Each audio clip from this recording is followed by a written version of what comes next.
welcome to the Trinity Force Podcast. Yo, it's that Triforce cast beaming straight to your home. Grab a beer so we know Pone ain't drinking alone. Send an email, a quick tweet, just pick up the phone. Leave a message at the beep if you're a creep, watch your tone. Discuss the meta game, patch notes, whatever helps your stats most. Obi Pone Kenobi is your last hope to snatch gold. So grab your headphones and join in the fun. We'll try enforcing some jokes and some cringeworthy puns. Yo, we can make it together, people. Trinity Force Podcast. These boys are second to none. Now that's the end of the intro. It's time we begun.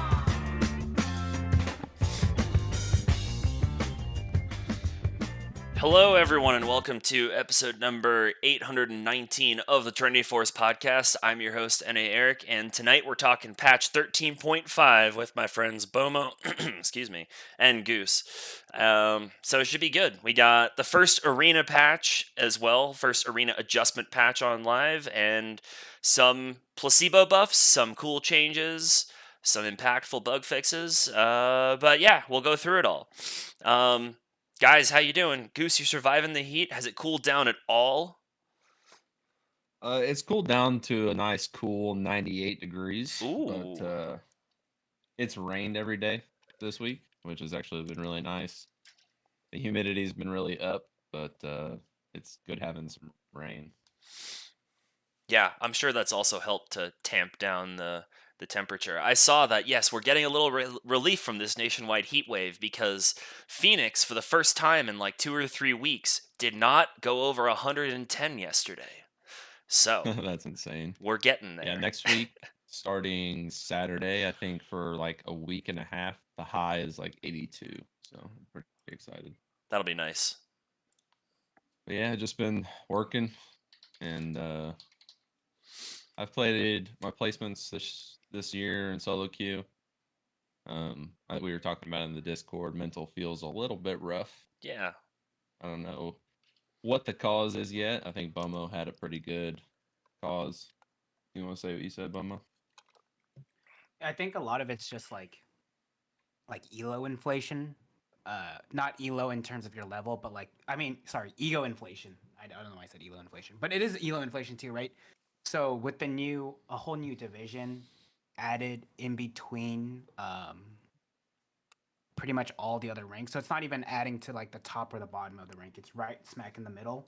And what Riot wanted to do is they wanted to disperse out more of the silver and gold players. So some gold players got pushed up to plat, and some silver players got pushed up to plat. So I think when they did the redistribution, they were aiming to have top of silver be platinum 4-ish.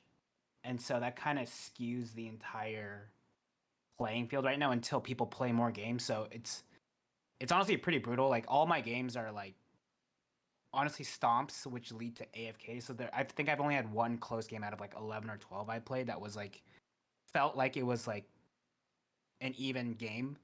But a lot of times it's just like I had a game where I was like 3 or 4-0 in lane, and then I look at the scoreboard and I'm the only one with 4 kills, and they're all solo kills too, and then my team is down like 17 kills. I'm like, okay, it's one of those types of games, and so I feel like people are just there's a whole bunch of mixture of people where I feel like I was looking at some of the opponents I played against. I'm like, this guy does not seem like he should be in this level, but they spam games. They got to platinum with like a 3% win rate. They just played a lot because of the way that you don't have a promotion series anymore. So if you just hit your LP, then you rank up. And their previous splits and seasons were like always in gold and silver. So it seems like it's really strange, and I feel like that can be the opposite and the same thing for other lanes too, where your opponent was just so far away from you where you ended split 1, but you're playing in their games, which makes it pretty wild in terms of the team formation. So I think this is kind of the growing pains of adding a whole new division in between the higher up divisions while also wanting to pull people upwards into gold and platinum. And so I think it's been pretty brutal. You're getting a lot of games where people are just not having it and they're down 1 kill and they just want to forfeit and go next. Because you can climb right now with a lower than 50% win rate, which I think is pretty insane. Yeah, I think that's pretty problematic in my opinion. Yeah, that's pretty rough if you're significantly below 50 and still climbing. Like maybe 49% or so, because there could be MMR discrepancies, or you happen to be winning games where you're matched against higher players, but then in the games where you're at the top ranked person MMR wise, and in the lobby you lose it for some reason, then maybe like stuff like that could happen. But yeah, no, like 43, 40, I mean like 47 below, like you shouldn't be climbing at all. Yeah, I think with the introduction of Emerald, Riot was aiming to push people from Silver 1 up to, I don't know, low plat into the plat space right now. But I think what they're hoping ends up happening is like Gold 1s and like plat 3 is like the actual platinum range. So it's kind of an inflation of rank right now. Yeah. And as people play more games, I think it'll normalize. But it's been pretty brutal playing those games. Even though Yeah. I have higher than 50% win rate, it's just it's rough. Yeah. I was talking about in the Discord the 6 games I've played. When I got done, I was just mentally taxed from like just I felt like I was trying so hard to play a game of League. It was just wasn't the best experience, but Yeah, I'm trying to think. I've played 5, so I've done my placements. I remember, yeah, I had one game where I played Scion against Gnar, and it's just a rough matchup. Who plays? I haven't seen a Gnar in so long, but I it's played because you against. picked Zion. Uh, yeah, I guess, but like they also had a Jinx mid who was definitely scripting. Like it was very, very obvious. Like I R'd onto her at one point, and then just barely, like she dodged just barely outside of it, and I threw my E, which has a big range, the Roar of the Slayer, at her, and she dodged like consistently, like curved down and to the right. I was like, okay, easily scripting. Like there's no way that this would work otherwise. Like, and she would not miss skill shots, so I reported her. She's probably banned, but yeah, I don't know. Like I halfway through that game, uh, I think the brand support was like, "Scion, how do you win games?" I was like, "What? What do you want? What do you want me to do?" I I don't know. That he was like 1-6 as well, but yeah, It was your fault, it top laner. yeah, it's my fault as the top laner that I fed the Gnar. Although the Gnar didn't get fed, I had more items than him and the same CS and basically the same gold in the whole game. And yeah, now when I look at it, all the other people that are in this game now are ranked like Emerald as well. So yeah, but I had that. I had one game of Shaco, which was just was kind of a stomp the whole time. We had a Varus who was screaming to surrender, and I was like, just chill. And then they chilled, and we won. Uh, yeah. And then I played 3 games of Maokai and won 2 of them pretty easily. So yeah, I think I'll just keep playing him. Although I don't know. I'll have to see like how the new Maokai feels after, not the new Maokai, how the nerfed Maokai feels this patch, because I was abusing him Yeah. for a while. Yeah. Yeah, I'm adding Braum as my new 1 and 2 champion. Rakan and Braum. Okay. You should max E on Braum if you Oh weren't. yeah, 100%. Okay. Okay. Good. I've seen people max Q, and I've done it myself before, and no. No, I've noticed that there's a lot of like AoE and skill shot champions being played right now, especially in my games. It's just how it feels. And I feel like Braum really just, with as much early fighting as going on, I feel like I can't, because my Virtue Rakan, I really need to wait till I get that item before I can really team fight or skirmish in the early game. But with Braum, you just throw up the shield and you're just like, hey, fuck you, and all your damage. And your passive is insane early. Yeah. Yep. So he's feeling pretty good right now. I mean, I'm pretty happy with Braum. And you can take, I would think you could take Ignite reliably as well, because your E acts as an exhaust in any given pinch, kind of. Yeah, I still just always, I'm not a big Ignite support user. just Okay. because I don't really play for lane. I think exhaust is just too powerful. Sure. Because if one person gets ahead, you just say, "Here's your exhaust. Good luck fighting in this team fight now." Yeah, that's fair. Yeah. Cool. Yeah, I have noticed that the mental was a little rough too, but I haven't. I'll probably play a bit more tonight. Because I was sick last week, and now my girlfriend's sick, so I passed it to her. So. The ultimate gamer move. Pass the Exactly. sickness to the Exactly. significant Yep. other. So now she's sick, and I get to play games all like every night for this week or so. Because it's taken me. It took me like a week and a half to run through it, and I'm basically done with it now. Bomo. So now, yeah, it's like she'll probably have it till like mid next week or so. Yeah. It's like the Mission Impossible, man. You're like, I got this fucking sickness. Let me just rub up against her as much as I can so she can get sick, so I can play games for an entire week and not get in trouble. Yeah, I mean, like we have some social plans for this weekend, but I'm pretty sure that they're gonna get canceled. So, yeah, Mission accomplished. mission accomplished. Yes, I didn't set out to do it. If she's listening, but no. Oh yeah, plead the fifth. Plead the fifth. Yes, I plead the fifth. Yes. Yeah. Outside of that, once we're both healthy, we're gonna adopt a new dog. So just looking around at different yeah. dog shelters and stuff like that, and we've submitted a couple applications. Haven't heard back. Not that we're unqualified dog owners. We have a dog now, but I don't know why we didn't hear back from them. So yeah, getting another one. Bomo, how's life for you, man? Pretty good. Solo queue was a little rough at the start. I think I went like what 2-6 to start my games, but Ooh, that's rough. Let me see. the first few were not too bad. I didn't lose any LP for those first initial wins or losses, so that feels pretty good. But now my gains are kind of insane. I'm gaining like 35, 37 per game and losing like 20, which I think is You lost, yeah. You pretty won absurd. 34 yesterday on that Renekton win and lost 15 on the Yone loss. Mm-hmm. It's pretty good. Yeah. Yeah, so I played 3 games yesterday. I won a total of 69 LP and lost 15 LP for going 2-1. So for going 2-1, I got a whole 54 LP. So that's like it's like half a tier, which I think is insane. So that's why you can see people climbing at a ridiculous rate. Like this like LP inflation that's going on is insane. So if I were to like say I were to lost like 2 or 3 games after that, it wouldn't have made a difference because I would have still only lost 40 some LP and I would have been up 10 LP if I went like 2-3 or something. Yeah. I'm pretty upset that they got rid of the promoting to the next division because my LP is fucked. Mm. So I went 4-1 in my placements. I'm plat 1, and I'm getting 27 and losing 31 still. Jesus. That's brutal.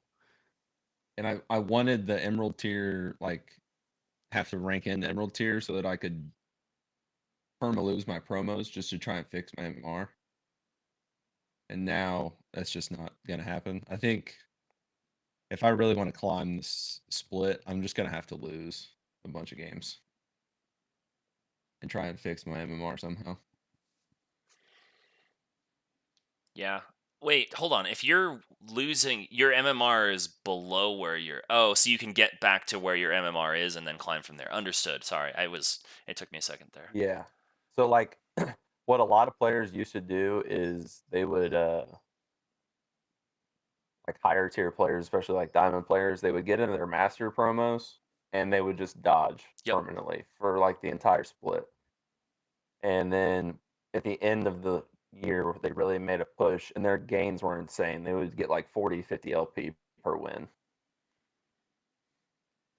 Yeah, and also back then they were able to duo with people still and cheat the Yeah. system. But now that there's not that rank up between tiers, unfortunately, that's why I kind of said in the thing, I think I'm just going to get to Emerald and hope that the hard reset next season fixes whatever's going on with my LP. Can you demote out of like a tier 4 in a division, or division 4 in a tier if you lose a game at 0 LP? I think Or if is it you still lose like that? singular one, then you drop out of it. It's like Okay. Valorant now, to my I understanding. guess I could maybe bounce back and forth between Emerald Yeah, that 4 might and probably Plat be the 1. best. You just kind of bounce back and forth. But I think you can't bounce if you dodge a game. So I've seen things where if you dodge at like Platinum 4, or like I guess the say Plat 2 and you dodge and you're at 0 LP, you'll go to Plat 2 like negative 10 LP. Yeah, you'll get So into yeah. negatives. But I don't want to just lose games for my teams. Yeah. Like I would feel that's why I wish the dodge thing was still Yeah. in for the promotion series because I'm not harming anybody other than myself. I Yeah. don't Or want to you could go just into a win game. too. You can try to win more, and then Yeah, like it's yeah, like more exhausting. But yeah, you win more to it's bring your just MMR up to your. it's just annoying when you win two, you get 40 something LP, and then Yeah. you lose one and you lose 30. Yeah, it'll still normalize though. So even if you keep winning 2-for-1, even though the LP gains are pretty bad, if you just keep winning 2-for-1, then eventually it'll catch up to you. That's I guess that's what happened to me, right? So last split I was peaked Plat 2, like 60 or 70 LP, and then I went on this massive like losing streak. And then I was like about to lose my demotion shield in Plat 4, and then when I started winning again, I was gaining like 15 and losing 27 or something like that. So it was like a pretty big difference. But I just kept on winning 2-for-1s for like 2 months straight, and then that fixed it. Yeah. But it took a long time to get it normalized. I just think it's strange that I win so many games and it just like hasn't. I feel like the system would recognize that I don't belong where I'm at and start just bumping my MMR to push me into games that it doesn't think I belong in, but Mhm.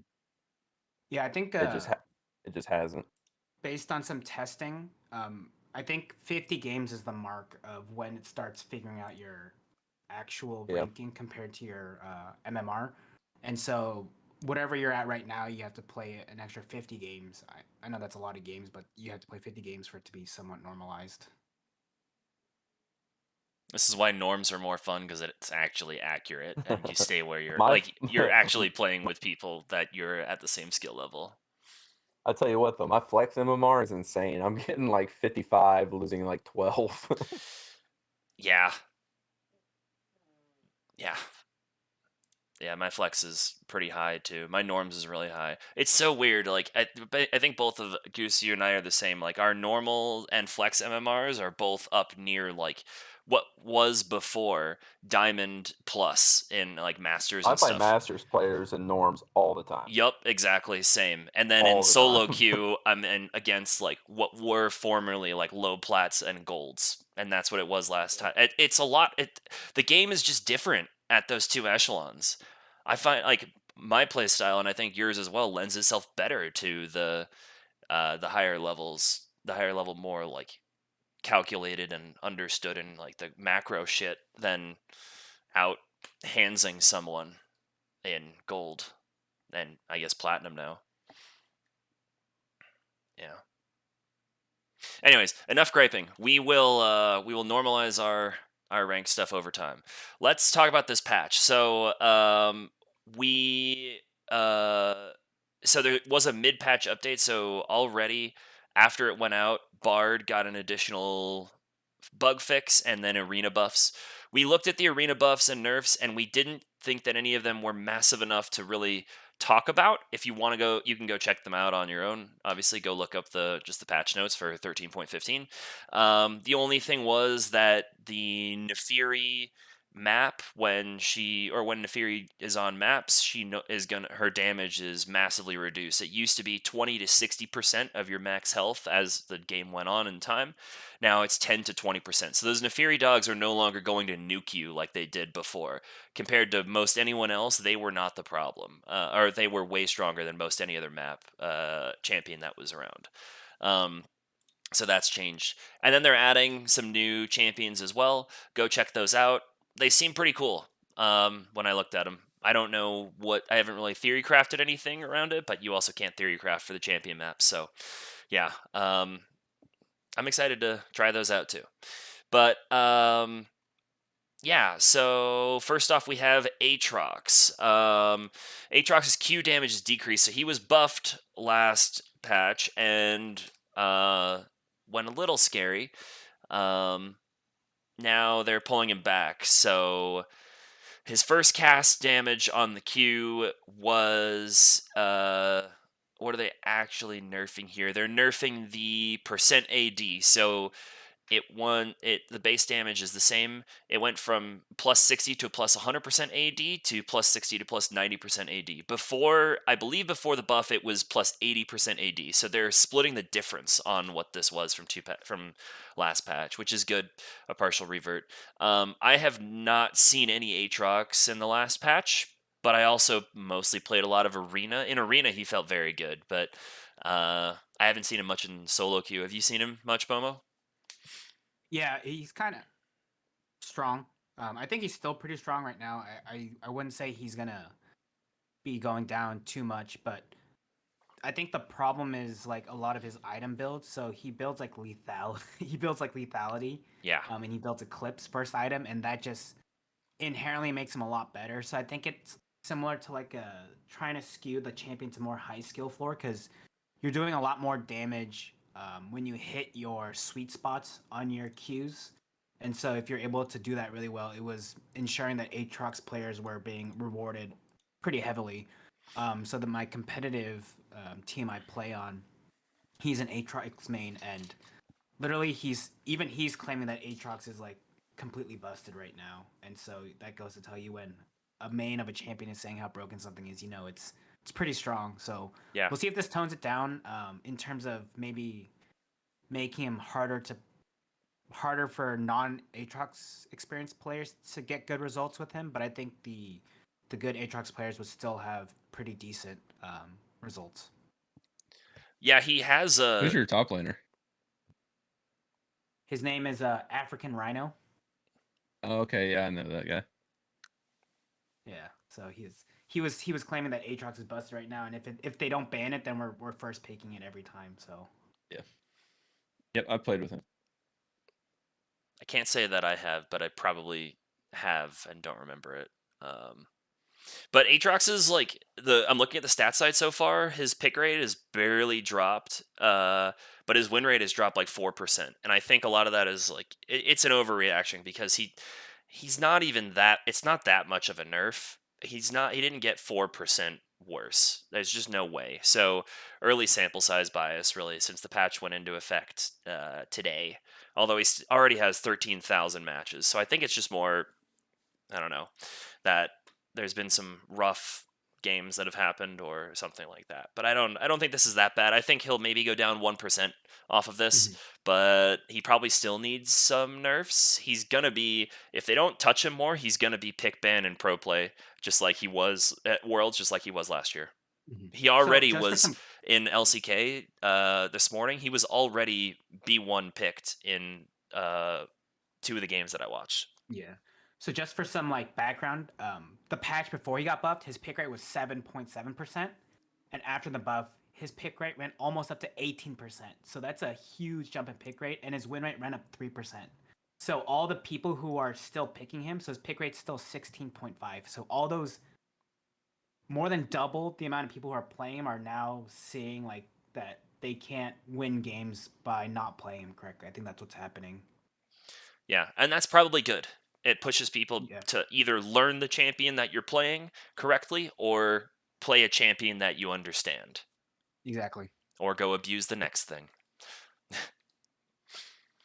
So, okay. Anything else on Aatrox? Nope. Okay, so Caitlyn. Well, Goose, why don't you cover Caitlyn for us? So passive critical strike chance scaling increased, and then R critical strike chance additional damage increased. So the passive headshot is going from 1.2 to 1.3. This will grant plus 27% base damage at 100% crit strike. And then the R crit strike chance damage ratio was 2.5% per 10% crit chance. Now it's 3.5% per 10 crit chance.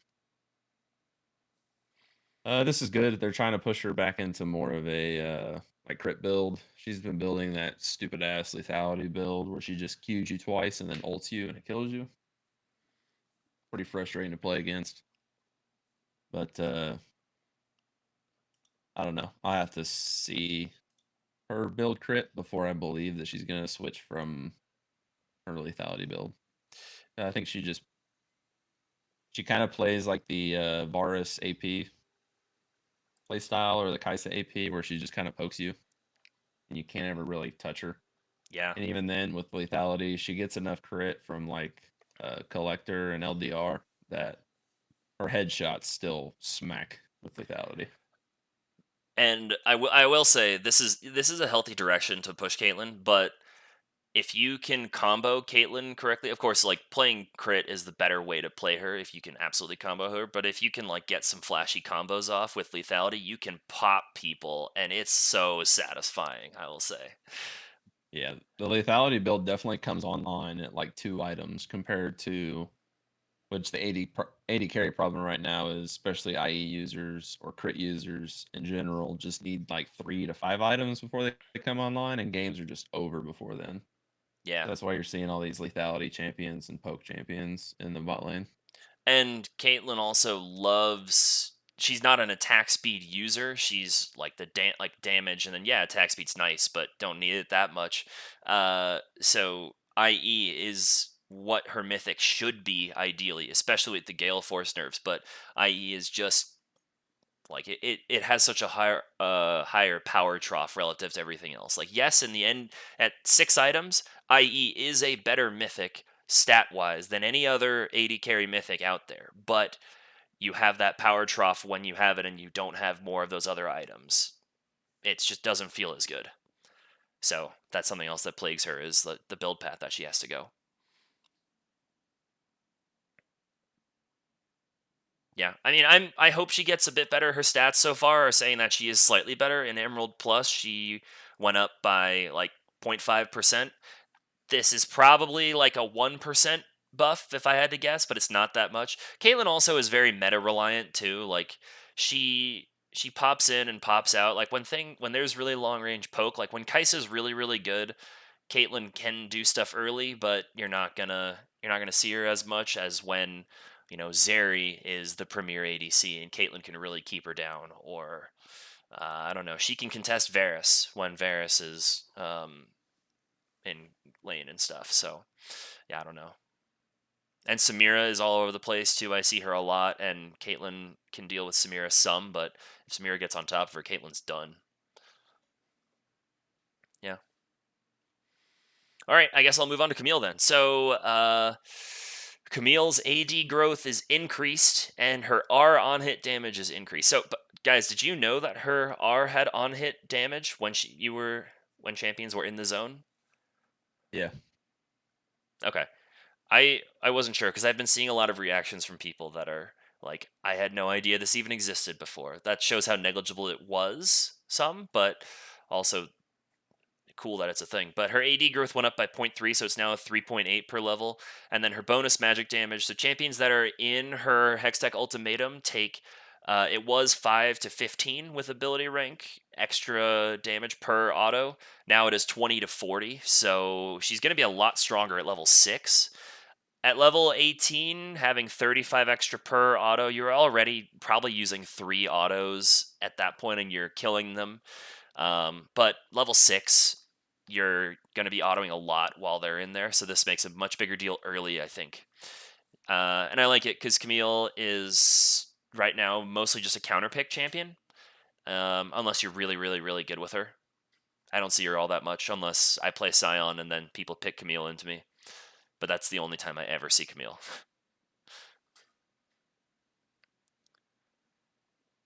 Bomo, do you ever see Camille in your games at all?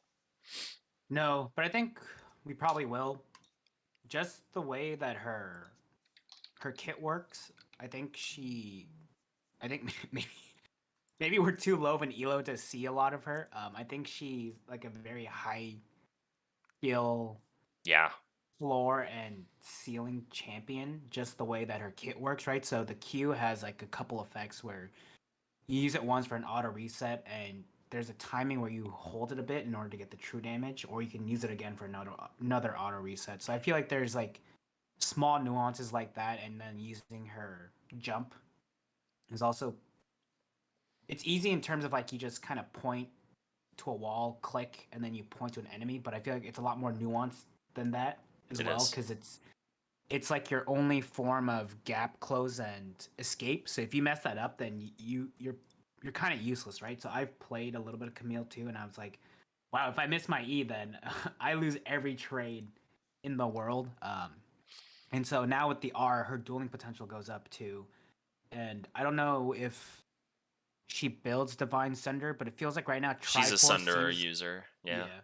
I feel like maybe she could build Triforce. Triforce feels like a pretty strong bruiser item right now in general for a lot of the champions that I'm seeing being played.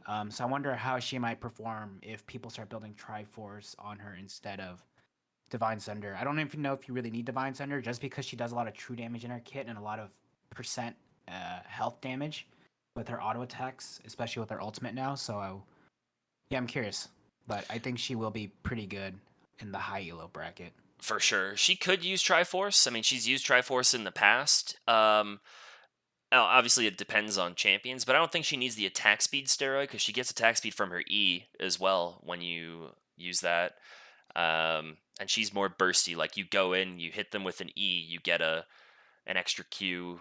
You know, you get that massive Q. You get a Sunderer proc, you get Shield Bash, you get a Grasp, and then you walk away, and then do that again 10 seconds later, 12 seconds later. Like that's her trade pattern. So, um, yeah, I mean, she absolutely can use Triforce though. Like Triforce into Ravenous and Sterix Gauge, like that's primo as well.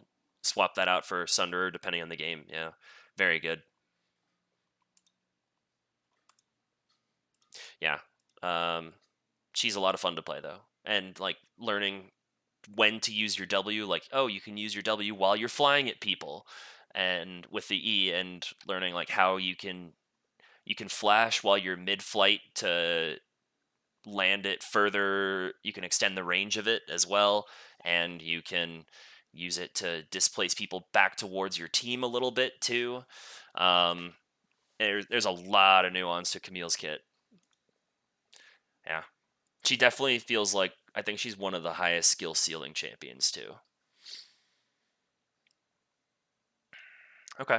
Well, next one we have is Gwen. Bomo, you want to take Gwen for us? Sure. So the health regen on her per 5 seconds is going from 8.5 to 9, and then her W Hollowed Mist, the bonus armor and magic resistance is going up. So it was 17 to 25 based on ability level to now 22 to 30. So this is maybe pretty significant. It makes her even tankier than what she is now. I think it will make her stronger because a lot of her kit is healing, and healing is a lot more valuable with higher resistances. And I kind of like the approach that Riot's taking with a lot of these champions. It's pushing more buffs for people who know how to play the champion well. So if you're just using your W to dodge some long range abilities that you don't really need to be using your W on, and you're focusing more on like specific team fights, like you've faced a couple Gwens where they just always seem to have their W at the right time, and they're in a range where you can't hit them when you're auto attacking, and so you try to move in, but then she just does so much damage and is so tanky. I feel like that will just like reward those players who know how to actually use the W. So I like this change for her. I think all champions should have this type of kit, but I know Riot also wants more champions to be more accessible to more players. But I think just having a higher skill ceiling for champions is the right way to buff champions, in my opinion. I agree with everything you said, but she's also not a solo queue champion generally. This is a pro play champion for the most part. Her from last patch, her win rate has literally not changed statistically, 48.66 to 48.66, and her pick rate has gone up by 1%. So, yeah, still Unless you're like a Gwen one chick or you're really good or this is like higher elo or something, don't be picking Gwen. Just save Gwen for watching her in pro play games. All right, so Ivern. Lots of Ivern changes. Basically, they're nerfing Daisy. They're also nerfing Tibbers this patch because they're changing how Smite interacts with pets. But they're nerfing Daisy and some other stuff too. So base MR was 32 plus 2.2 per level. Now it's 30 plus 1.3 per level.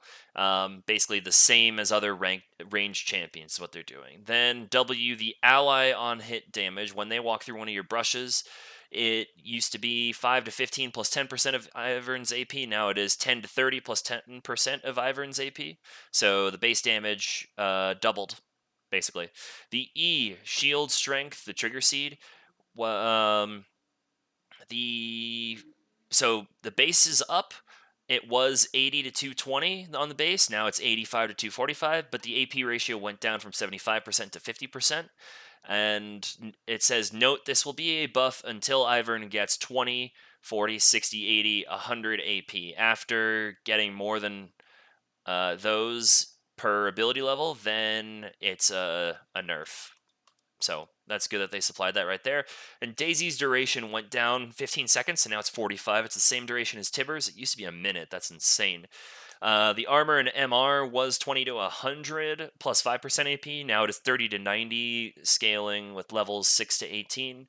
The Daisy's health went changed as well. It was 1300 to 3900 plus 50% AP. Now it is 1000 to 4400 levels 6 through 8 plus 50% AP. This is approximately a 5% durability increase. Daisy's attack damage is they have the AP ratio, so now it's 15% AP. So, but the final shockwave damage is unchanged. So Daisy is going to deal less damage. She's going to be less durable generally. Ivern needed some nerfs, but this is also in line with what they're doing for Smite and the jungle pets. So I'll cover that. I'll just skip to that next, and then we can go back to the regular changes since I've been talking about this. But Ivern change thoughts. Goose, what do you think here? I'm glad they're taking away the Daisy walking around as an assassin, one-shotting everybody. Yeah. I think it was pretty frustrating that he was able to build full AP and not really feel any of the like repercussions of it because all this stuff scaled so well with AP. It felt unfair in Yeah. the same way that last year when you could build full glass cannon AP Maokai and your saplings would just do half your health. Yeah. And then I guess this is, I'm sure we're going to talk about it, but it's good to pick up here because it was kind of an interaction that he abused. So Night Harvester would proc on item ability effects. Yep. So like Static Shiv is a good example. Static Shiv was a big example. What he would do he would go Night Harvester Redemption and proc it on Redemption. Oh shit. That's cool. Yeah. Okay. So just definitely a good change for him. He needs to be more of the squishier, supportive jungler that's not one-shotting me. Agreed. Because then your ADC rages at you for getting one shot by the Daisy and you weren't there to protect them. Yeah. They get one tap because they didn't run away from the Daisy, and they're like, "What are you doing?" Yeah. I will say though, it's hard to run from the Daisy because it has such a high movement speed. Yeah. I remember we talked about that when they buffed Yeah. it. We were like, "What in the fuck is Yeah. this?" They gave him perma Moby boots. Yeah, right. On Daisy, that can chain you down forever. Yeah, it was like if Daisy landed one auto attack, you were getting knocked up. It didn't matter Yeah. because the auto's slow too. Do they? I didn't know that. From Daisy, yeah. Okay. Jesus.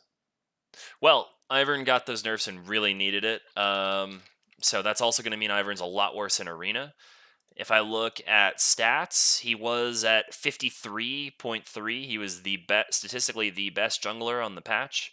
Oh my god, the AP build. It was Night Harvester into Medjai's was the build on the stat site here.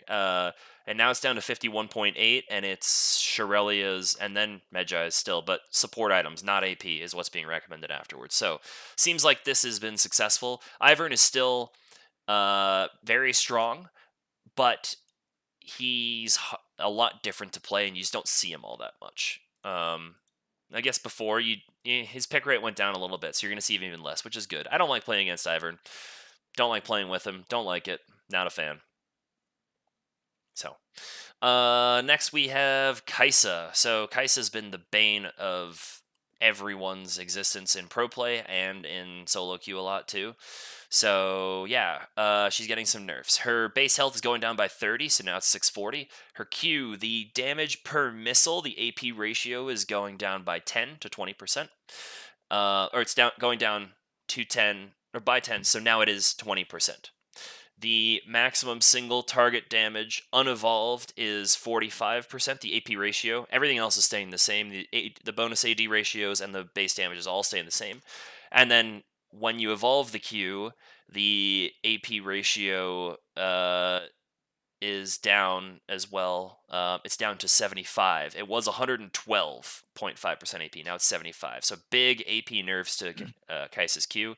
Her W, the cooldown reduction after evolution was 77%. Now it is 75%. And it says, note, this is functionally an 8.7% cooldown increase on hit. So when you hit Kaisa's W, it used to refund 77% of the cooldown, now it's 75. This basically just means that you can't throw W's from across the map, and the plasma will stay long enough for you to hit them with another W and detonate the W. You have to be a lot closer, unless you have a shitload of ability haste. So that's This is also upgraded W, not just normal W. right. This is the cooldown reset. Yeah, if you go full AD and you don't upgrade the W, this is a net. It doesn't change anything about the W. So, yeah, I'm really glad to see this. I think it's great. Let me see what her stats say. Yeah, she has a 35% pick rate. That's absurd. Yeah. Last patch it was 42, and she still had a 51.3% win rate. My God. Especially with the AP build, like, I don't know if you guys played back in season 3 or like I guess before season 4. The old Nidalee was sort of like how I view Kaisa right now, where the spears from old Nidalee before her rework were just so toxic for the game. Yeah. The hitbox was inaccurate. Plus, right, you do the thing where you throw your spear and you bounce away, and it calculates the damage based on how far you are away from your enemy at the point of impact. And so that was just insane because it's such a long range, similar to the Kaisa W now, where you can just hit it from so far. The range of the W is just so far. It's I ridiculous. Kit, right? You hit it and then you like ult in and you fight. But if the W is doing like 25% of the opponent's health on hit, you don't have to go in at all. You can just sit back and keep hitting W. Yeah. Especially like fights around objectives where there are no minions to hide behind. Someone's getting hit with that every time, which is pretty insane. Yeah, I played it last night at Community Night. I played Kaisa mid against a Jace and basically just sat there and wave cleared until I got Static Shiv, and then wave cleared a bit and just, roamed and threw W's around and stuff. And then it helped that I also got some ganks from our jungle Shaco, but still, it was kind of a breeze. And then once I had Nashor's Tooth, or no, I went Nashor's third. I went Luden's second. But basically, yeah, once I had the W upgraded, I was just raining W's down on them for the rest of the game. I got a quadra kill as well, which I was very proud of myself. I haven't played Kaisa in like 3 years before that, so I was impressed with myself. Or no, I got the Penta. Sorry, actually, now that I think about it, because the team was like, "Let's go for the Penta." I was like, "Let's take Rift Herald. Let's play the macro." Like, no. Let's get the Penta. So then we chased. I don't even remember who it was. The enemy support under the turret and killed him. But yeah, if I can play Kaisa and do well, and haven't played her in years. Oh my god, I don't know. There's so many reasons that she was overpowered, so many indicators that she was overpowered. So I'm glad they're hitting her pretty hard with the nerf hammer. That being said, this is not gonna do that much because AD Kaisa is still good. I just think that her AP damage on her W needs to go down. Is really what they need to do, because you can still play normal. You can go into a game as Kaisa and change your build depending on what's happening in the game. I don't know. She's still problematic, even though her win rate has plummeted in solo queue. Pro play, she's still very problematic. But if someone's in 35% of games and she's winning almost 50% of her games, like, something's fucked up there. Yeah. Especially with her Especially trying in solo queue, right? Yeah, and she's Like, supposed to be the hard to hectic play, nature of it. too. Yeah, exactly. It doesn't make any sense. And she's weak early with what we're talking about. Like, these games are imploding early. She's garbage until she gets 1 to 2. Once she gets 3 items, she's the best ADC in the game. But, like, before Static Shiv, she's crap. And then, or if you go Navori or something, like, until her first item, she is garbage, generally.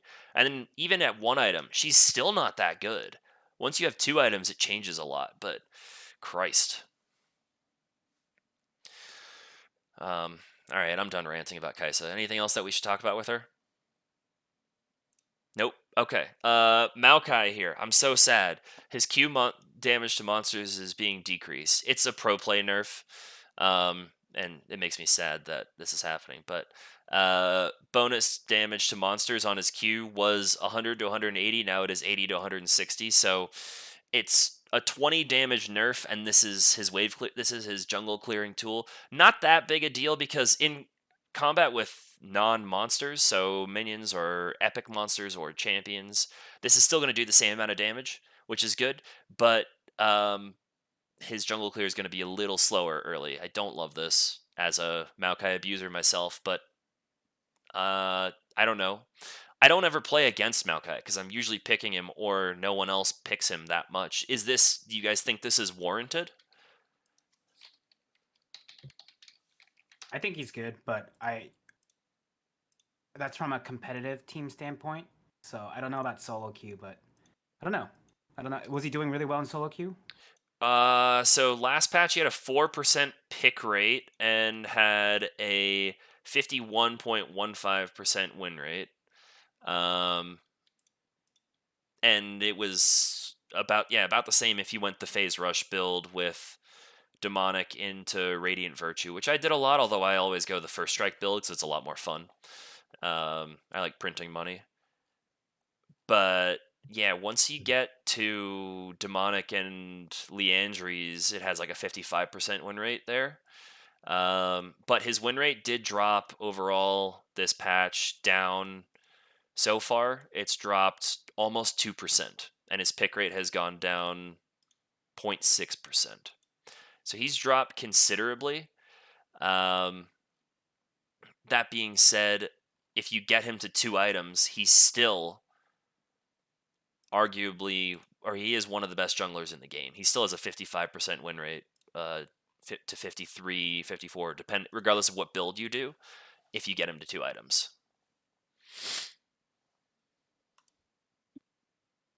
So this was probably warranted. It just means that if you're good with Maokai, you're probably still going to be okay. You just can't pick, all right, I'm going to decide to play Maokai and then do well. This also doesn't do anything for pro play, I don't think, at all. This is the wrong thing to target for pro play. They need to target like the duration of his E because he has free vision. That's what they should target if they want to hit pro play Maokai. That'd be my 2 cents there. All right, anything else with Maokai? Nope. Okay. Goose, you want to cover Nami for us? Sure.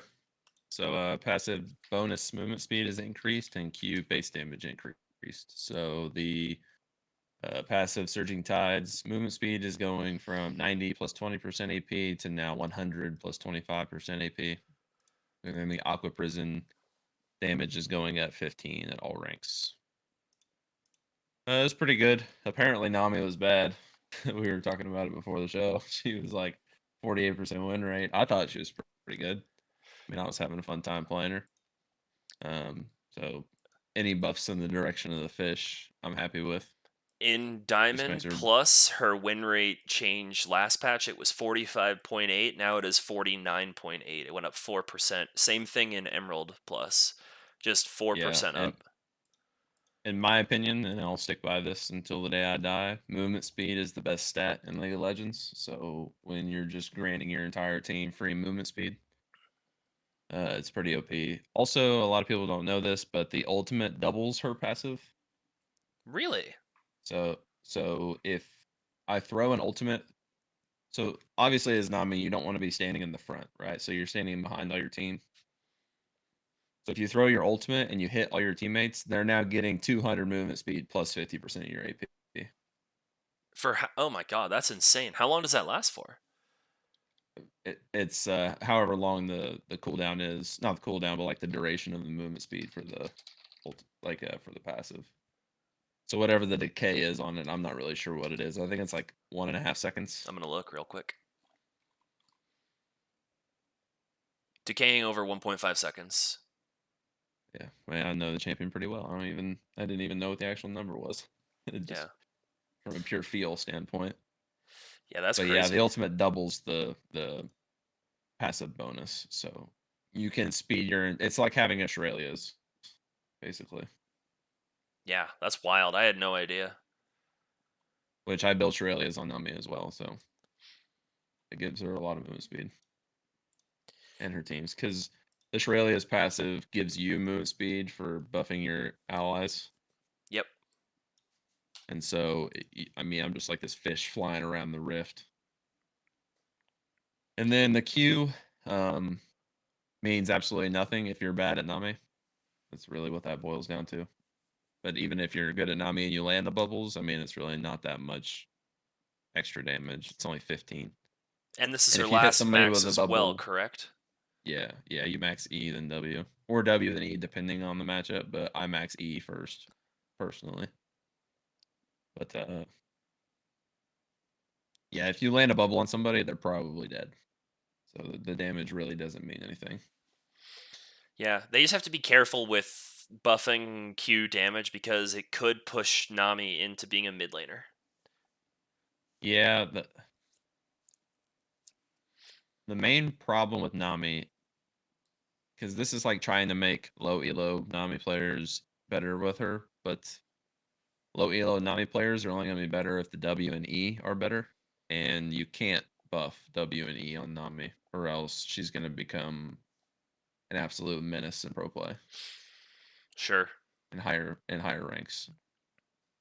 Because the W is actually like kind of disgusting damage. Like most Nami players rush a mythic, but it's actually proper to rush mandate first.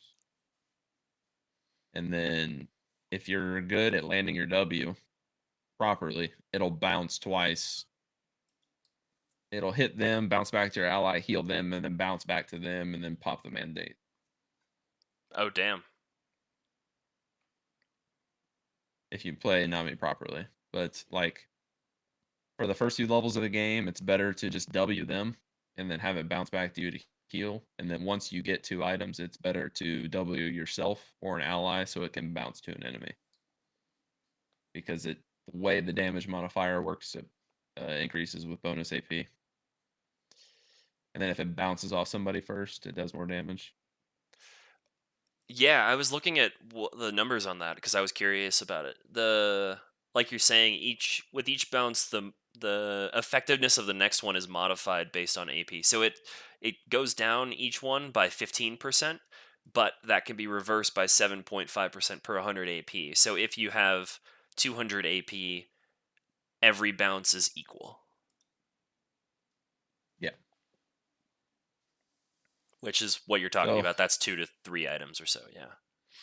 yeah. So I'm happy with Nami. This change with the plus 25% AP could, I'm not saying it will, but the best Nami build to start the year was to actually go mandate death cap into Magi's. Jeez. And if she gets another buff in the next few patches that increase the W or the E, that's going to be the build that you're going to build. What her. about when? So if that's the build, when does she work in the support item, which buffs all your stats by like 20%? The thing is the thing about Nami is the heal is kind of negligible, so you're not really. You use the W to heal, but it's really not that good of a heal. When you build Nami, she's more of a like that's why I go the mandate build, right? Is Yeah. because she's more of a facilitator damage support, not necessarily a heal and shield support. Like that's the problem with I think why Nami has such a bad win rate is because players play her as like a Lulu. She's not a Lulu. She's like a in the early game you have to really I've talked about it before, but you have to press the lead, press your advantage with her. And if that means eating yourself and just walking up and auto attacking them and then healing yourself and walking away, that's what you have to do. But She's she's a not more aggro this. version of Janna, then. Yeah, basically. You have to really like understand her limits to be good with her. And I'm gonna play around. I'm gonna play back with the full AP build because with the full AP build, if you bounce your W on an ally and it hits an enemy, it does like 450 damage early game. That's fucking crazy. Yeah, and then you hit them with the E slow, or you empower your ally with the E slow, and by the time they get the 3 autos off, your W's back up. They've procced mandate 3 times now. It just kind of one shots people. Well, I'm looking forward to seeing Nami more and seeing clips that you provide us of blowing people up with Nami. Yeah, you don't want to see people playing Nami in your games. I promise you that. I probably won't. Everyone just plays like Nautilus and Rel and Alistair and stuff. Yeah. I love playing against those champions early game because I can abuse the fuck out of them. Get free Spell Thief gold. Yeah. They just miss the hook, and now I just get to do it literally whatever I want. Yeah.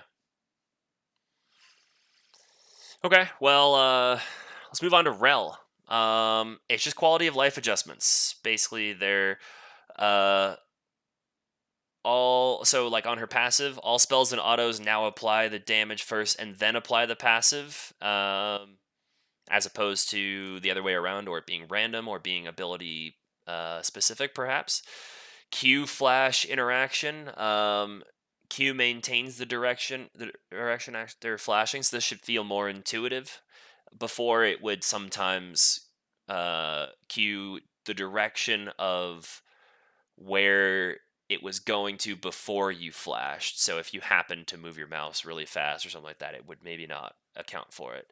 And then her W, the quality of life change, increased dash speed before the flip once she's locked onto a target. This should both solve some bugs and make the ability feel quicker, more responsive.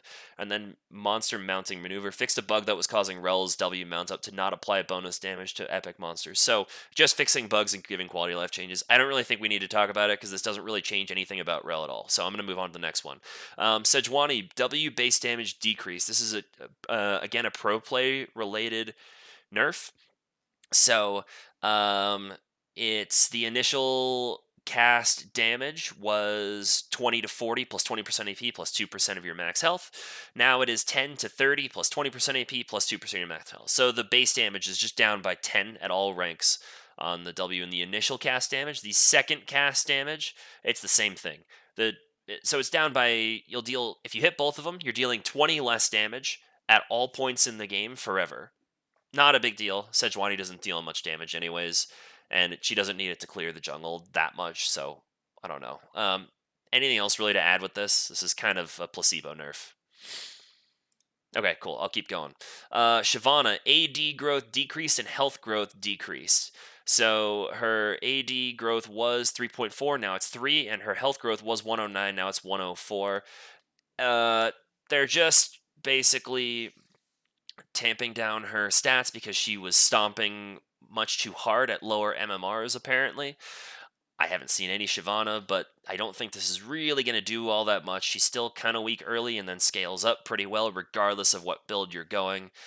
But this is just going to make her a touch squishier. I mean, she loses what, 100 health? I mean, it's not even 100 health. It's 85 health throughout the game, and she loses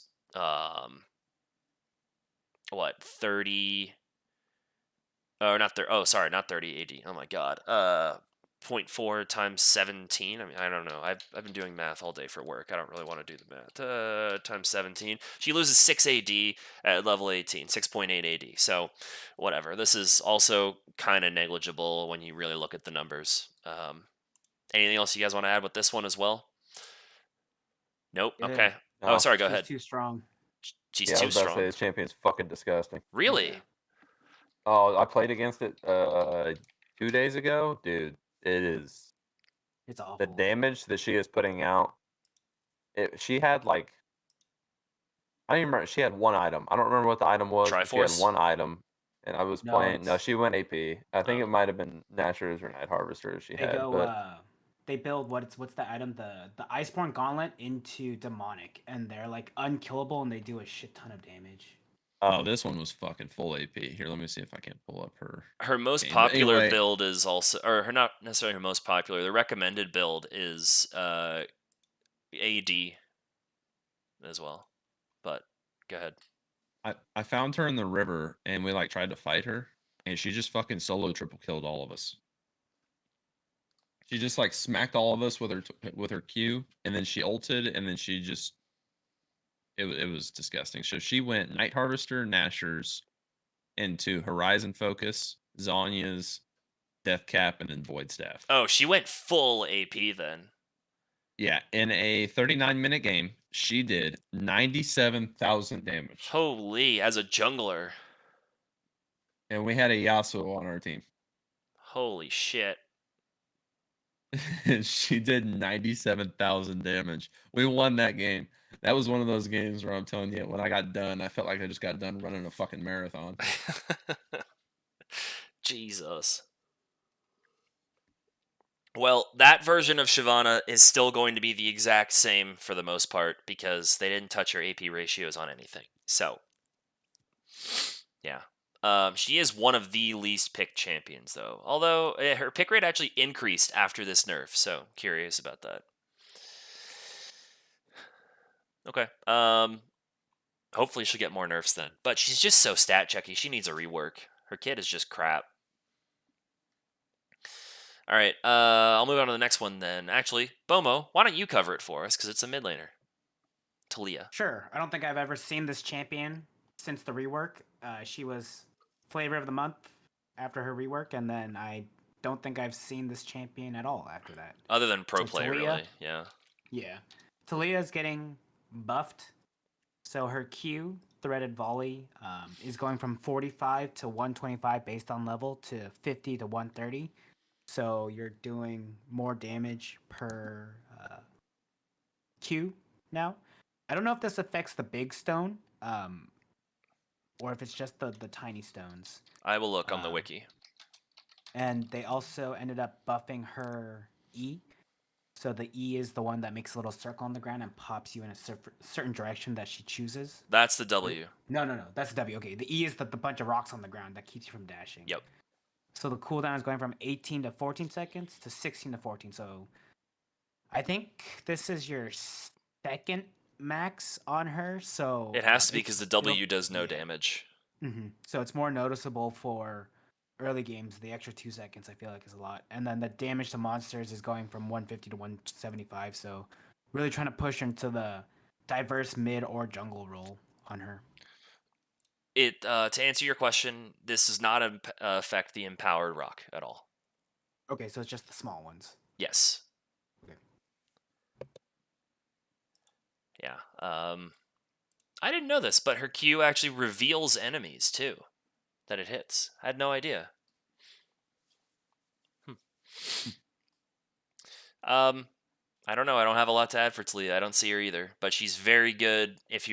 She's a classic jungle Smurf champion or mid lane Smurf champion as well. Classic with that.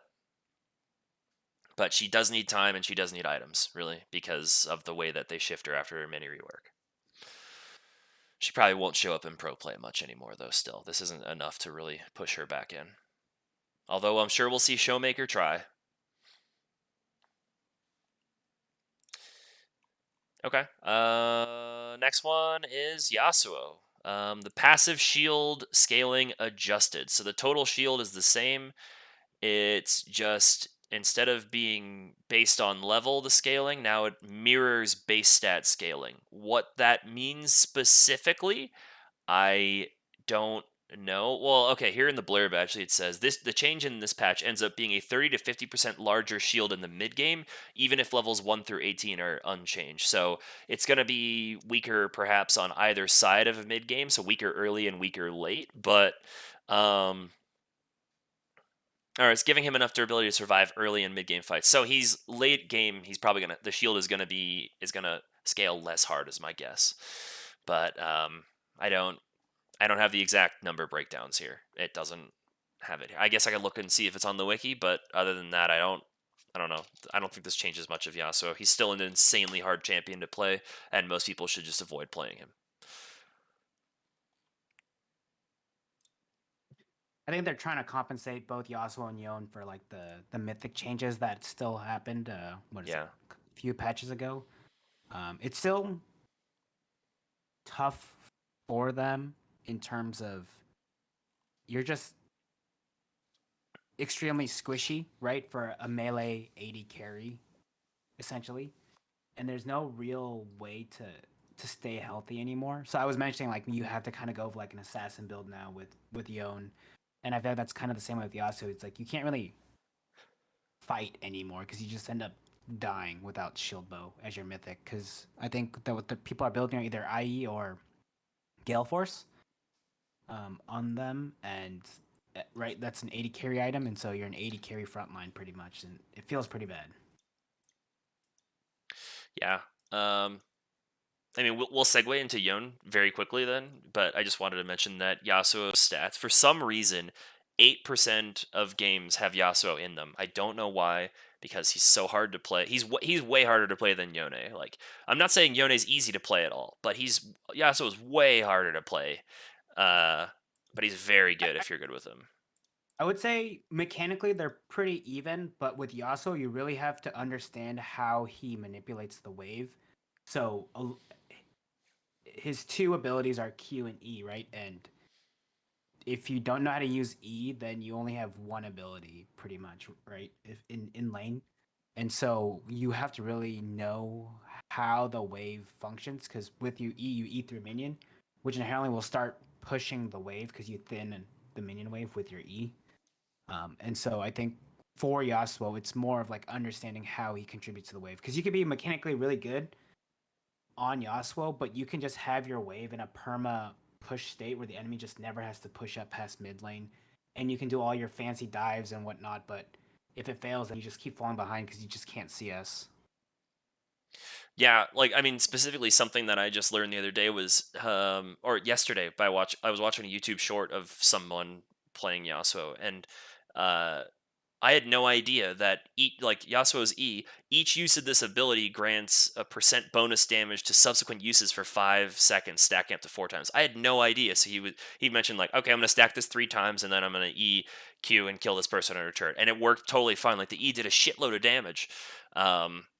I had no idea it did that at all. I thought each was identical, each cast of it.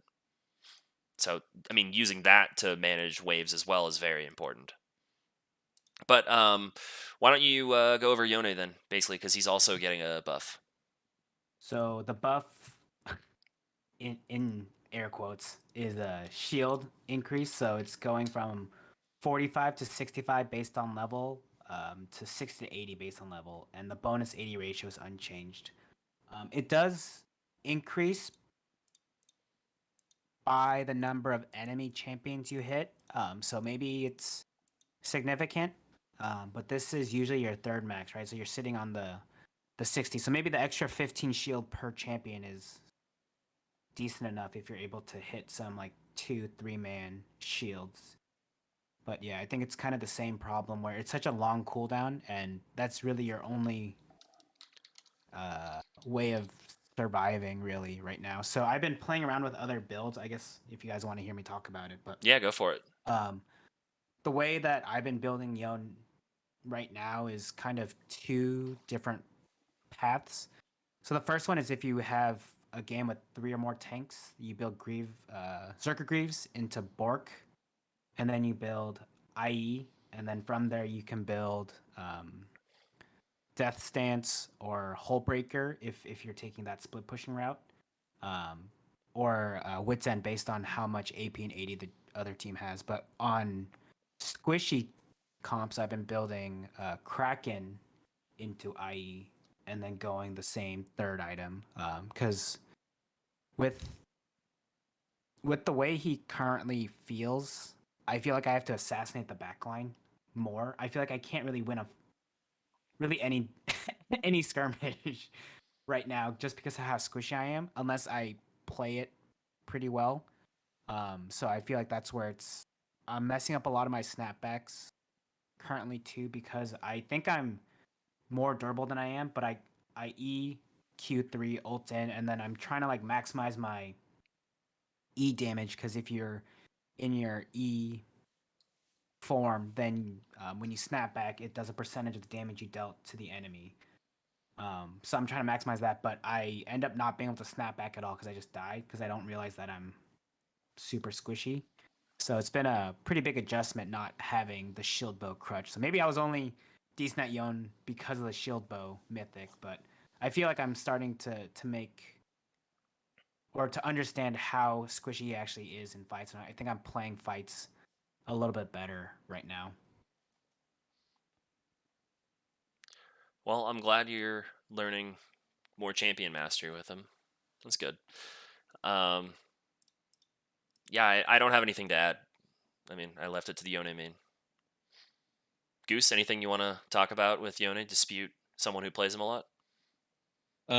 Not Yone, but Yasuo. I was looking up the shield.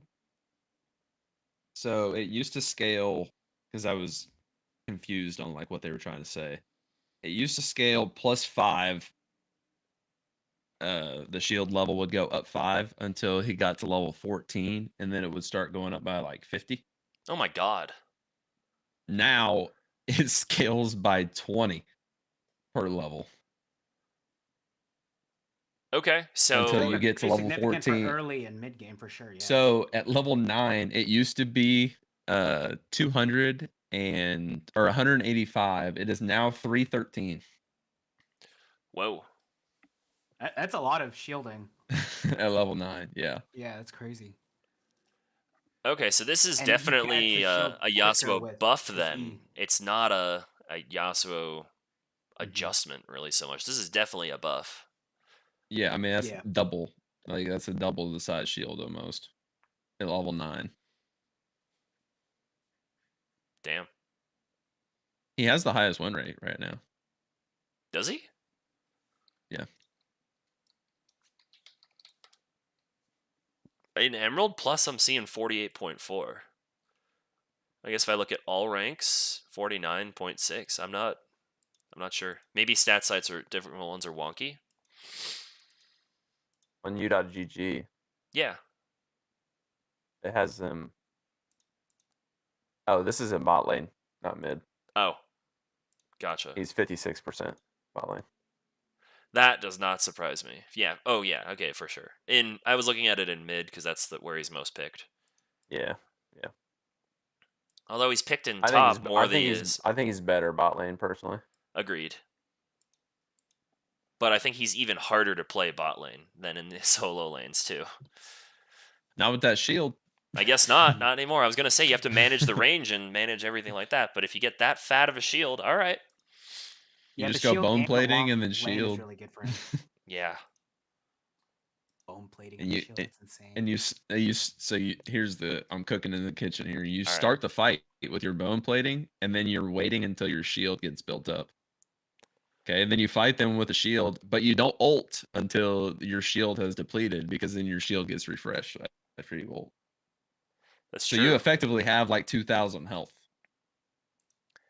Damn. If you play with a support also that builds items that increase heal and shield power, you're going to get a bigger shield. And if you take Revitalize, you're also getting a bigger shield. Yeah, I played Rakan with the last Yasuo I played, so it was pretty fun. Oh, nice. Nice. But yeah, Yon, I have nothing to say. Don't play the champion. Okay. Well, then we'll move on. So I mentioned before, I forgot to skip ahead to this, but basically they're changing the way that Smite works for pets because they think it's overpowered against pets, which for what they want Smite's power fantasy to be. So Smite now is going to do damage to non-lane minions. It's 600, 900, 1200. Now it is 20 to 160 based on level. Damage to jungle monsters and lane minions is unchanged. So non-lane minions, meaning Yorick ghouls, meaning Shaco clones, anything that's really champion created is what it is. This only affects minions spawned by another champion. So any Daisy, Tibbers are really the two that they're targeting to make this change here. And then the 20% slow for 2 seconds, unlocked on the first upgrade to Unleash Smite. Now it is unlocked on the second upgrade to Primal Smite. So basically, they're moving where the slow was. I think they're moving it to the last upgrade rather than the second one. Which okay, fine. In compensation, they're changing the durability. They're decreasing the durability of basically everything that champions spawn. So Tibber's durability is decreased. We talked about Daisy's earlier. Tibber's durability, the armor and MR is going down. It no longer has an AP ratio. It simply scales levels 6 to 18, 30 to 90. The health on Tibber's is down as well. It was 1300 to 3100 plus 75% AP. Now is 1150 to 3500 plus 50% AP. Levels 6 to 18 nonlinear scaling. This is a slight durability increase there, but the armor and MR is down. Heimerdinger turrets. The Apex turret durability has been decreased. I'm not going to read all the numbers, but Heimer's ultimate turret is decreased. Yorick's Maiden is durability adjusted. Maiden now actually has armor and MR and health regen, but does have a lot less health in compensation. So they changed those. Okay. Items. We have one item, Night Harvester, and we already talked about it. Goose covered it earlier. So basically, if you want to hear about that, go back to us talking about Ivern. Probably half an hour ago. Runes, Glacial Augment is getting nerfed as well. So the Icy Zone slow, whenever you CC someone, was 30% plus... okay, what are they changing? They are making it 20% at base, and they are making it scale twice as hard with AP, so it was 3%, now it's 6% per 100 AP. And it was 4% per 100 bonus AD. Now it is 7% per 100 bonus AD. So basically, they don't want it to be as strong level 1 as it for a tank level 2, for Braum, for Nautilus, for Alistair, for Rel. Now they're making it scale with stuff more, so it should help non-tanks at the 2+ item breakpoint with a more effective slow, while pure tanks won't be able to use the base slow as effectively. That's the scoop with Glacial. Goose, what do you think about this? Do you think this is a good change? Do you think this was needed? Yeah. It's very oppressive. Glacial, in my opinion, is one of those things in the game that you don't really truly feel until you get behind. And if you get behind against somebody that builds or that has Glacial, it can be very, very oppressive. The slow is pretty ridiculous. So it's a win harder rune. Yeah, I don't really see it as I don't take it on any champion that I play because I think the other ones are just better. Glacial is really, in my opinion, just a laning keystone. Yeah. But if you win lane and you have Glacial, it makes it to where you just win the lane even harder. Okay. Because if you blow their flash and then you just go back in, this slow is insane. They like can't move early game.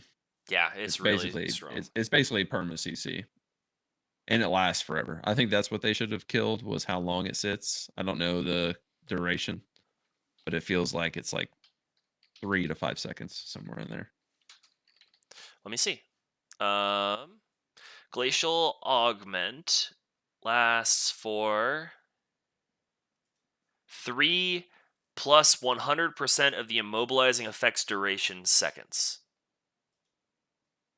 So yeah, probably about 3 to 5 seconds. Yep. So you nailed it again.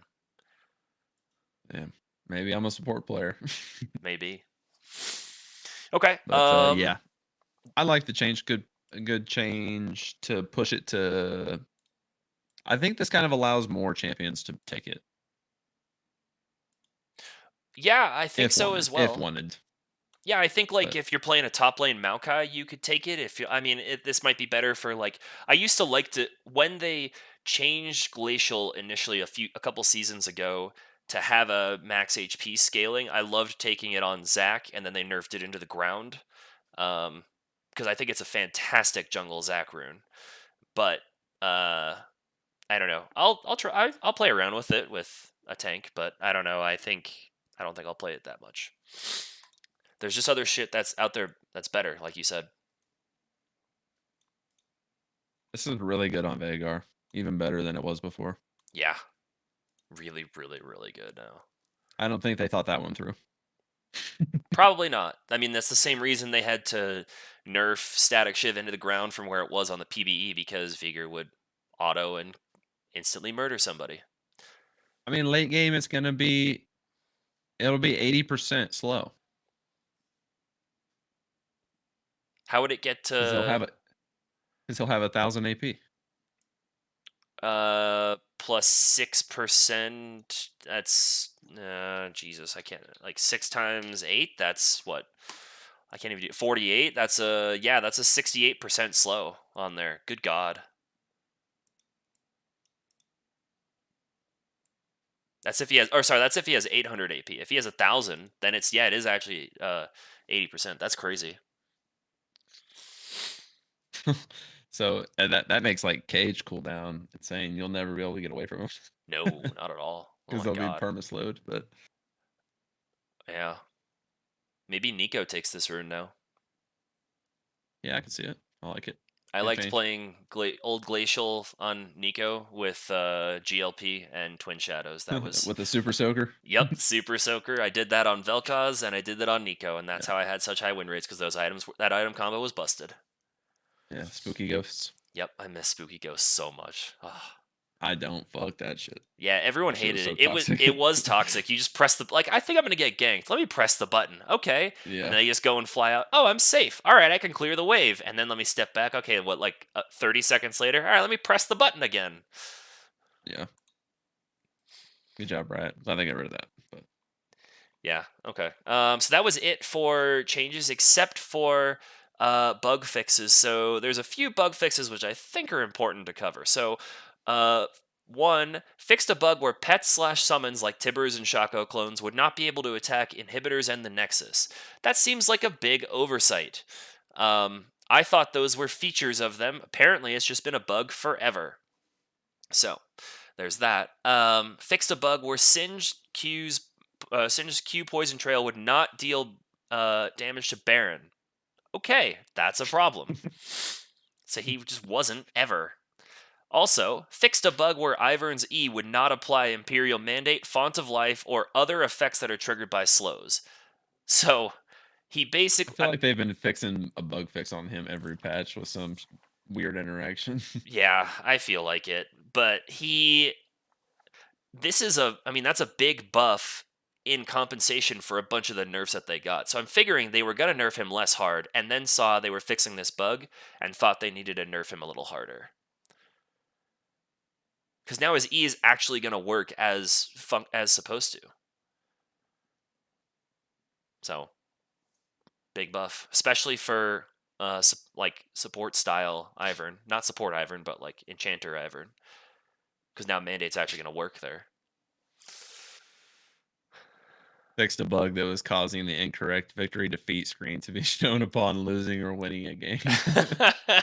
Here, you got your ass kicked, but here's a victory screen. That's amazing.